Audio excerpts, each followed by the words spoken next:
Bom dia, professor. Bom dia, tudo bem? Tudo bem?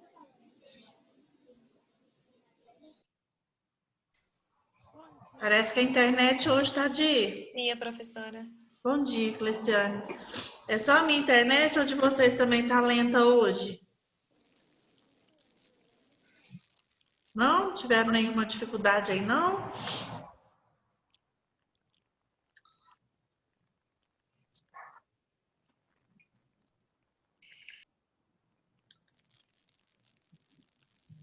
Esperar todo mundo ir chegando aqui.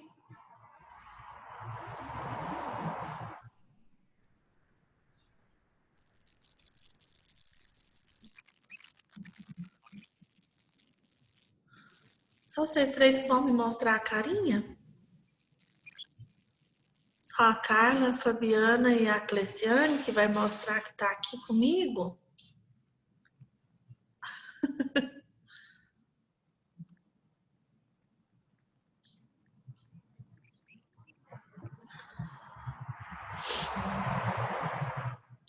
Pessoal, vou começar a conversar com vocês. Enquanto as pessoas vão se conectando aqui, eu vou admitindo na reunião. Eu coloquei no nosso plano de ensino que o capítulo 12, ele seria dividido em 2 aulas. E aí, semana passada, eu não sei o que aconteceu comigo, que eu fiz uma correria danada e dei o capítulo 12 todinho numa aula só. Gente, para que tanta correria assim?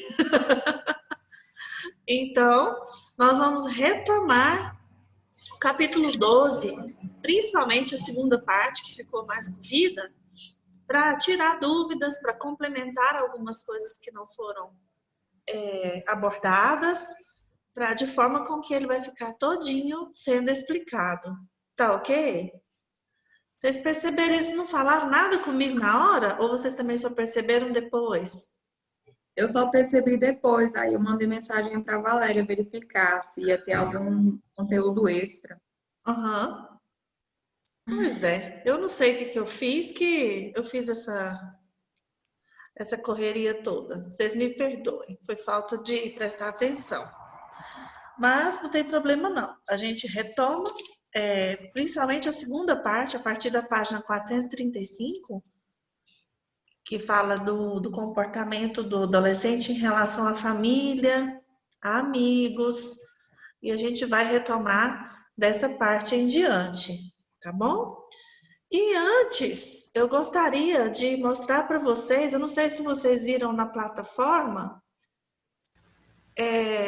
um videozinho das meninas agora, né? Vocês viram? Ah, então não precisa de eu mostrar. Vocês viram como estão as meninas hoje?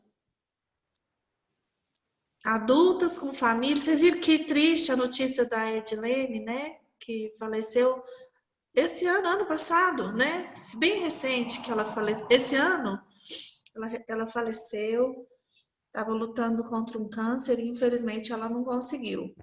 Então, esse videozinho que eu encontrei eu achei interessante, porque aí mostra a família delas, mostra a menina da Evelyn está com 15 anos, então a gente sabe que o vídeo tem 15 anos, um documentário que a gente assistiu, e eu fico pensando, né, para a gente refletir um pouco.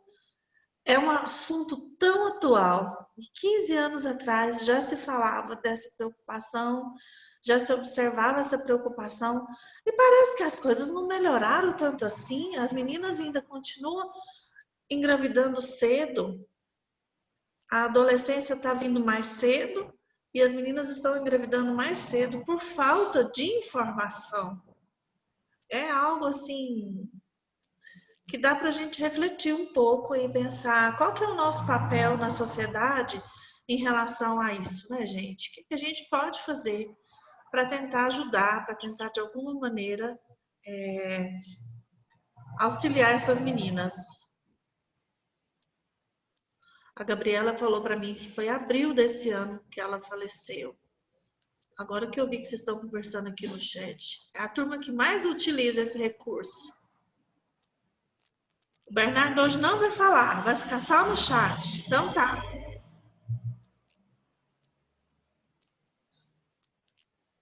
Que bom que vocês viram, então, o documentáriozinho, o pequeno vídeo, e não vai precisar de eu mostrar para vocês aqui. Que eu achei muito interessante mostrando as meninas agora na atualidade. Ok, vamos então conversar sobre algumas coisas que a gente já conversou, mas nós vamos nos aprofundar um pouco mais. A respeito da rebeldia na adolescência, né? Nem sempre o adolescente, ele é rebelde. Alguns adolescentes passam por essa fase sem nem dar trabalho para os pais, às vezes começa a trabalhar. Eu queria ouvir um pouco, se vocês me permitem, se vocês se sentirem na liberdade, como é que foi, principalmente das pessoas que são mais velhas, porque tem gente que está na adolescência aqui ainda, né? Como é que foi a adolescência de vocês? Teve essa coisa de crise de identidade? Teve rebeldia? Como é que é o cúmulo da rebeldia? Morar sozinho e fugir de casa. Alguém quis fugir de casa na adolescência? Alguém pode compartilhar conosco alguma coisa nesse sentido da sua adolescência? Só para enriquecer mais e vocês não deixarem eu falando sozinha? A minha foi até tranquila. Na verdade, até os meus 13 anos, mais ou menos, eu parecia um moleque. Um moleque? Eu cresci em um povoado, então eu jogava bola, eu subia em árvore.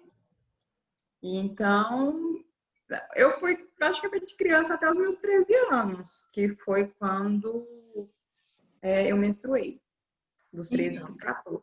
Aí eu comecei a ficar mais mocinha, digamos assim. Mas não teve rebeldia? Não. Em relação a isso, não. Alguém mais? Prof. Oi, Bernardo.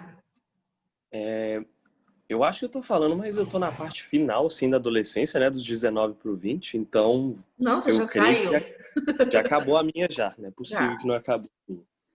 Mas a minha parte, de 11 anos um pouco pra frente, eu me lembro, assim, que eu era muito tímido, a parte de 12 anos pra trás, assim, muito tímido.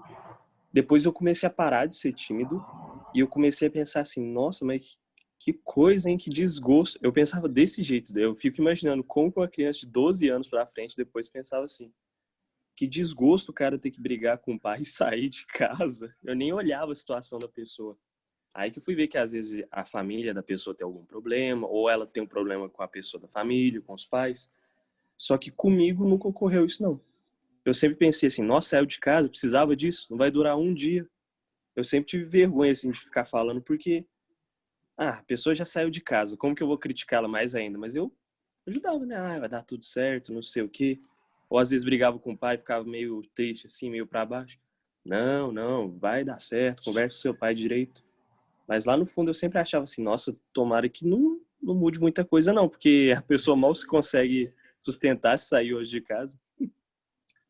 Alguns saem de casa por rebeldia, por não se sentirem compreendidos ou por conflitos que encontram dentro de casa. E em alguns casos, eu tenho um paciente que recentemente, quando ele se revelou para a família sua orientação sexual, o pai o expulsou de casa. A gente pensa que isso é coisa também ultrapassada, mas infelizmente acontece, né? E aí ele está morando na casa de uma parenta, de uma familiar, e aí ele vai na casa dele quando o pai não está lá, porque aí a mãe ficou chateada com a situação, criou um atrito, um conflito para a família toda, né? Mas também acredito que seja uma situação passageira, porque o pai se sentiu talvez exageradamente, a emoção que ele colocou foi muito exagerada, né?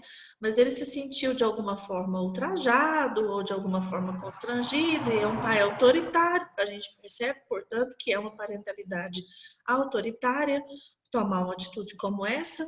E aí aconteceu essa infelicidade. Mas eu acredito que com o passar do tempo pode ser que eles consigam retomar esse relacionamento. O que depende de ambas as partes, não depende só de um lado. O que a gente tem que deixar bem claro, pessoal, é que relacionamento, em qualquer idade, é uma via de mão dupla. Não existe o adolescente rebelde. Esse adolescente que talvez tenha um comportamento um pouco complicado, um comportamento um pouco mais conflitante, será por que ele se apresenta dessa forma? E como que o recebem? Porque eu percebo que às vezes a família acolhe. Mesmo o adolescente que tem conflito, o adolescente que tem dificuldades, a família o acolhe. E nesse acolhimento, esse conflito vai cessando. Então, é por isso que o livro fala que é uma crença popular, que é um mito de que a adolescência é sinal de rebeldia, é sinônimo de rebeldia. Por quê? Porque existem alguns casos onde há uma crise, onde há uma dificuldade, existem, mas o grande responsável, o grande fator responsável por controlar esse conflito é a atmosfera familiar. Então, se na família há um bom diálogo, há liberdade de expressão, todo mundo tem condições de se colocar, todo mundo tem liberdade de ser o que é, não tem aquela coisa rígida de uma família patriarcal, conservadora, antiga, né? Que o pai chega e todo mundo tem que calar a boca, ninguém pode falar mais nada. Então, isso não acontece. Quando a família é uma família acolhedora, a rebeldia talvez nem seja percebida, porque todo mundo entende que todo mundo de vez em quando tem um dia bom, um dia ruim, então a família acaba entendendo.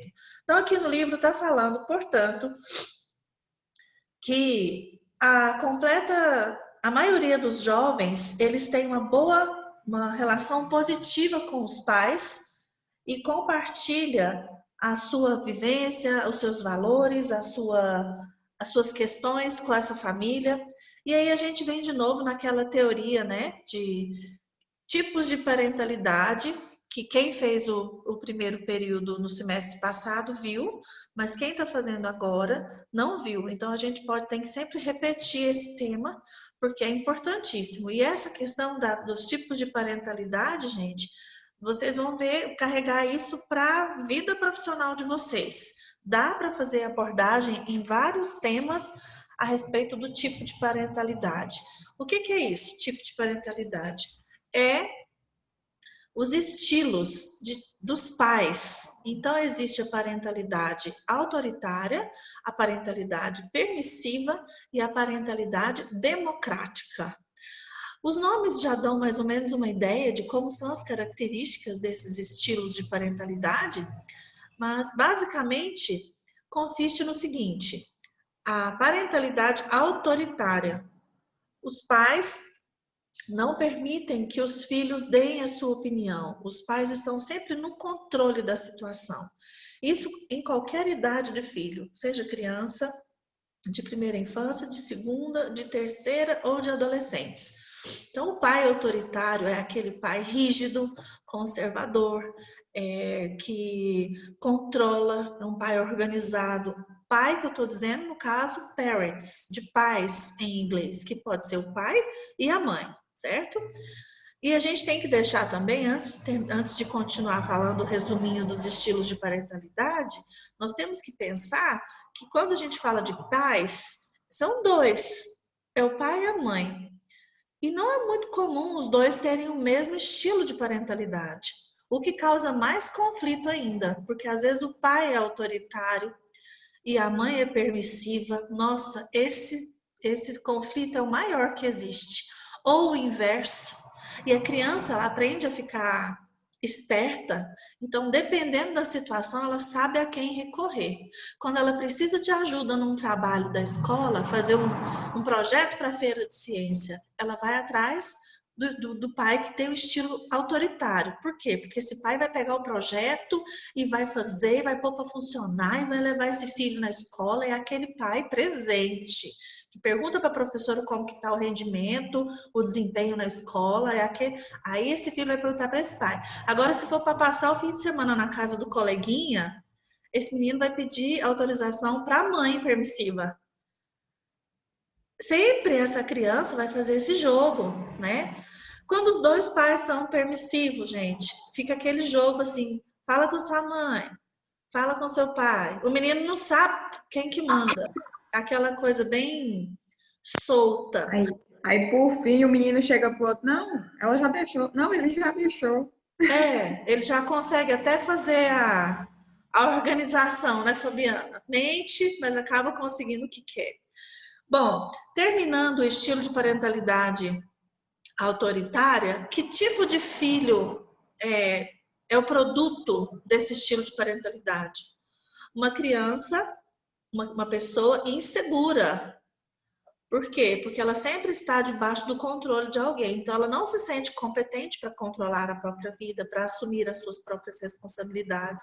E isso na adolescência, quando reflete lá na adolescência, é conflitante porque o pai autoritário quer impedir o filho de sair, quer impor as suas regras, não há diálogo. E o adolescente já não é como a criança, tão obediente no sentido de não argumentar. Não, eu quero saber por que eu não posso ir. Existe algum motivo? Eu queria uma explicação. Então, o adolescente não vai simplesmente aceitar um não como resposta. E isso pode gerar conflito. No estilo de parentalidade permissiva, onde pode tudo, é desorganizado, confia muito no bom senso que o filho tem, seja em que idade essa criança estiver, ou adolescente, os pais vão confiar nesse bom senso. Um adolescente com um pai permissivo, ele tem baixa autoestima, ele não se sente amado. Meu pai e minha mãe não se importam comigo.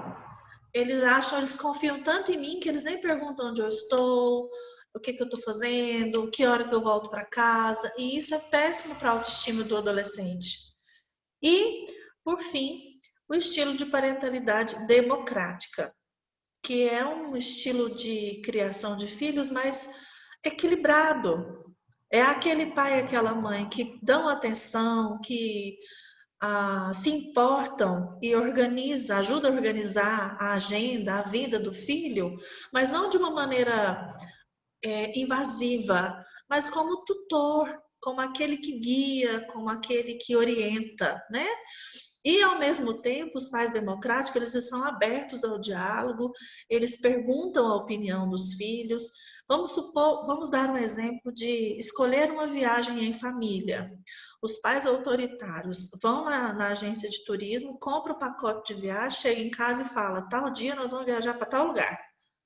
Uai, mas a gente nem sabia que a gente ia viajar, não podia nem ajudar a escolher o destino. Não, nós escolhemos essa praia que nós vamos, pronto, acabou, arruma as malas.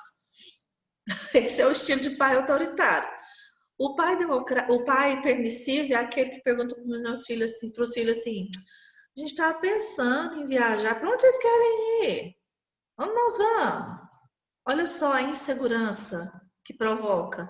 Meus pais não sabem nem para onde que quer ir, a gente que tem que decidir. Pensa o tanto que isso é forte, né? E já o democrático, vamos sentar à mesa e vamos decidir juntos. O que nós vamos fazer nas nossas férias? O que vocês acham da gente viajar para tal lugar? Ah, pai, eu tenho vontade de conhecer tal lugar, esse aí a gente já foi. Só porque a tia fulana mora lá, a gente sempre vai para esse lugar, vamos para outro. Ué, meu filho, verdade? Você queria ir para qual lugar? Aí o filho dá a opinião, e aí há uma troca de ideia. É gostoso a gente perceber o estilo democrático. Portanto, quando nós estamos falando de relacionamento com adolescente, se desde criança o filho já se sente seguro em expressar a própria opinião, desde criança, o Danilo diz que a não ser que quando fala que vai para a Disney, porque aí ninguém reclama. Não sei não, Danilo. Tem menino que é tão chato que não gosta de ir nem para a Disney, você acredita numa coisa dessa?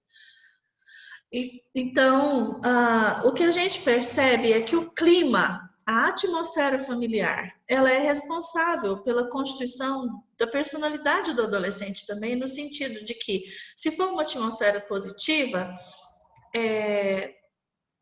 esse adolescente não vai ter como, para que expressar crise? Para que expressar conflito? Se o pai é de boa, se a mãe é tranquila, se os dois dão oportunidade para os filhos se expressarem. Aí, tá vendo? Professor? O Bernardo falou, verdade, tem gente que consegue ficar de cara ruim até na Disney. Tem mesmo. Oi, Mauro, pode falar. O que os pais permissivos geram? Tipo, qual tipo de filhos? Eu perdi, não sei se você falou. Os permissivos são crianças desorganizadas, inseguras também, e talvez crianças mais... pessoas mais libertinas, pessoas sem regra. São aquelas pessoas que vão ter muita dificuldade em lidar com regras na sociedade, porque elas não tiveram regras em casa. Elas sempre puderam escolher o que podia fazer. Então, quando adolescente e quando adulto, essas pessoas vão ter muitas dificuldades com regras. Certo. Enquanto os pais democráticos, que tipo de filhos que eles vão ter como resultado? Filhos mais seguros, mais confiantes, com a autoestima melhor, pessoas mais equilibradas.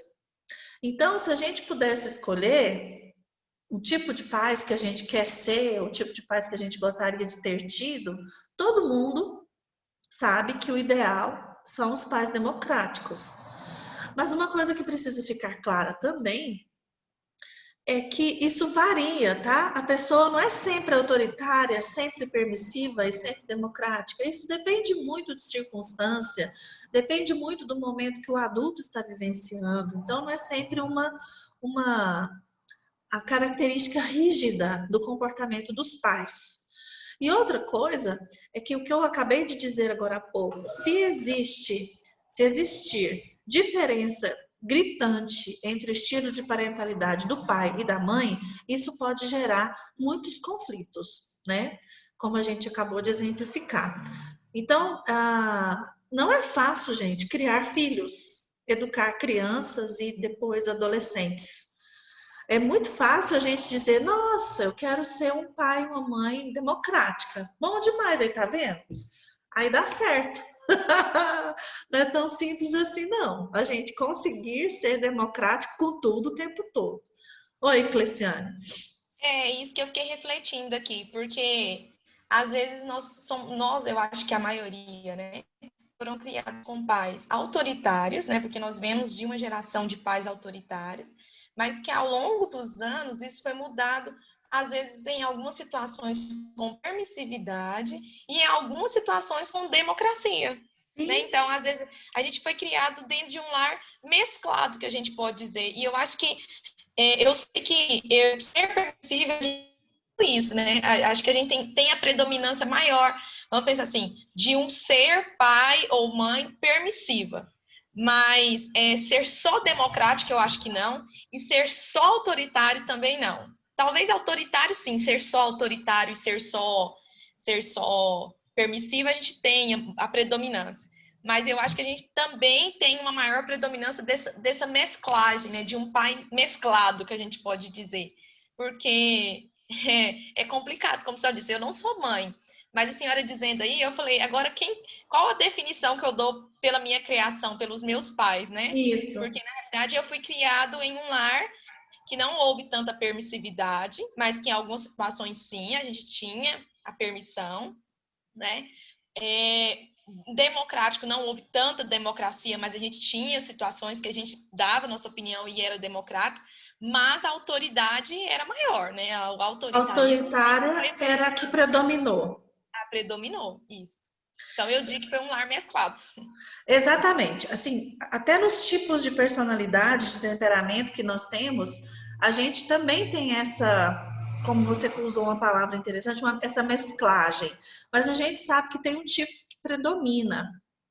Então, aí a gente pode classificar a parentalidade dessa casa como aquele tipo predominante, entendeu? É óbvio que existem momentos mais assim, mais tranquilos, mais democráticos, mais permissivos, mas o estilo predominante, que você lembra assim com mais a experiência mais marcante na sua infância, foi o autoritário. Então esse estilo é o estilo de parentalidade que seus pais te ofereceram. É o mais predominante, é esse que a gente coloca. A gente percebe, Cleciane, que na história da evolução, não só de mundo, mas de Brasil mesmo, os estudos apontam para uma evolução histórica, sim. Anos dourados, anos 50, anos 60, muito autoritarismo. Período de ditadura para cá, muito autoritarismo. O militarismo era a forma de autoridade que as pessoas aprendiam. Então, para criar um filho bem criado, tem que ser numa escola internato, estilo internato, onde o filho fica lá e obedece às regras. É um regime fechado, homem numa escola, mulher em outra, para não misturar, para não ter problemas de relacionamento de namoro tão cedo. Então, é um estilo muito rígido, muito conservador, com as regras muito claras. Regras muito claras em que sentido? Vamos falar das mais polêmicas. Por exemplo, sexo só depois do casamento, né? Outro tipo de regra muito autoritária. Não posar na casa do outro. Só vai namorar a partir de tal idade, só vai sair de casa a partir de tal idade. Quando namorar, tem que sentar junto com o irmão na sala, tem que ter sempre alguém presente. Professora, se Pode colocar falar. comida no prato, tem que comer tudo, se sobrar, se não pode sobrar. Exato. Então, não pode sobrar. Se a pessoa colocar na mesa e oferecer a comida, você come, se não, você não pede, não come. Tá vendo como né? ela sabe não que é estilo peça autoritário? coisas emprestadas, né? Não peça coisas emprestadas. Fique, se os adultos estiverem conversando, fique calado, não passe na frente deles. Regras autoritárias. E nos anos 50, 60, foi muito claro esse estilo de criação. A grande maioria tinha esse estilo de criação.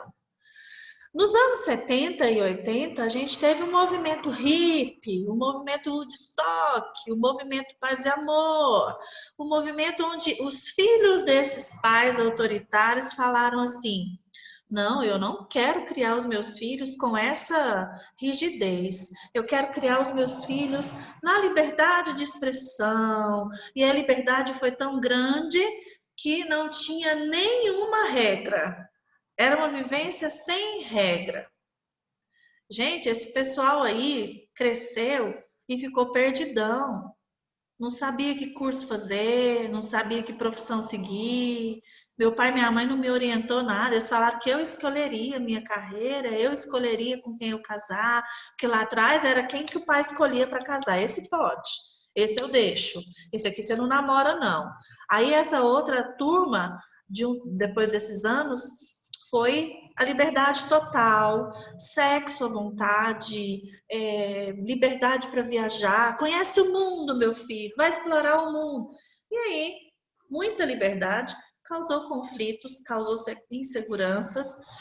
E aí, os filhos dessa geração, hoje, tendem a ter um equilíbrio. Não, eu não quero ser tão rígido quanto meu avô, mas eu não quero ser tão permissivo como os meus pais. Eu vou criar os meus filhos de uma maneira mais equilibrada, vou tentar dar um pouco de regra, porque sem regra não pode viver. Então, a gente percebe que aconteceram momentos históricos com estilos de parentalidade bem clássicos, né? A lei contra a palmada, contra qualquer tipo de atitude física em relação à criança, que está no nosso estatuto agora, que é lei, né? Não pode bater na criança. Isso causou polêmica. Por quê? Porque os pais autoritários não concordam com essa lei. E aí há uma polêmica em relação a isso, se pode ou não pode castigar uma criança fisicamente, que tipo de castigo se impõe. Enquanto tem pais que espancam o filho e deixam ele todo marcado e acha que está fazendo certo, com cinto, com vara, com mangueira, como diz minha mãe. O que a minha avó tinha na mão era o que ela acertava. Com colher de pau, com o que tiver uma panela, o que tiver na mão é o que voava na cabeça do menino. Então, hoje em dia, isso não pode. Isso é proibido. Mas não é proibido educar. Acho que as pessoas vão para extremos, né? Não é porque não pode ter a palmada que não se pode punir uma criança, castigar, dar conversar com ela, explicar o que é certo e errado. Mas as pessoas confundem muitas coisas. O que é isso? Professora, tipo, antigamente, os pais, primeiro, eles não achavam que a criança tinha todo aquele sentimento que a gente sabe que a criancinha sente hoje em dia, graças a Deus. Mas eles colocavam toda a pressão, todo o negócio do que eles estavam sofrendo na criança. Então, era mais fácil espancar a criança do que expressar o que eles realmente sentiam por dentro. Então, eles ficavam nisso. Porque era muito complicado a sociedade da época, ela permitia esse bater na criança, eles batiam até ela não respirar, coitada. Muito triste. Muito triste. Não só por causa da lei da palmada, mas por causa do curso que eu fiz, a psicologia é contra bater na criança para ensinar, né? E aí, principalmente o meu filho mais novo, nunca apanhou, não sabe o que é isso. Aliás, essa palavra apanhar, alguém um dia falou assim, se eu vou fazer isso não, senão eu vou apanhar da minha mãe. Ele olhou para o amigo dele e falou assim, o que é apanhar?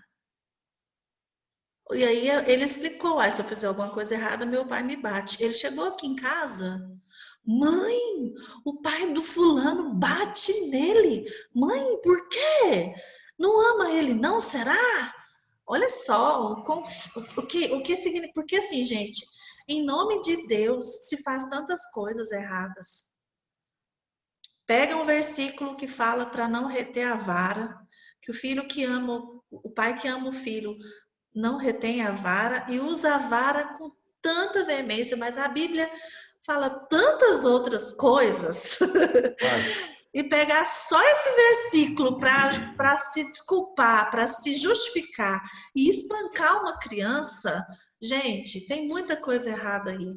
Porque fala que aquele que ama, e a gente tem que bater, a gente tem que corrigir em amor. Agora eu fico pensando, como é contraditório isso, ensinar para a criança, você está apanhando porque eu te amo. Peraí, gente. Peraí, sim. É meio complicado de entrar isso na minha cabeça, e aí eu fico pensando, a menina quando ela crescer e ela apanhar do marido, ela vai aceitar, porque quem ama bate. Né? Então, a violência ela é replicada. Quem me chamou? Eu. Oi, Mauro.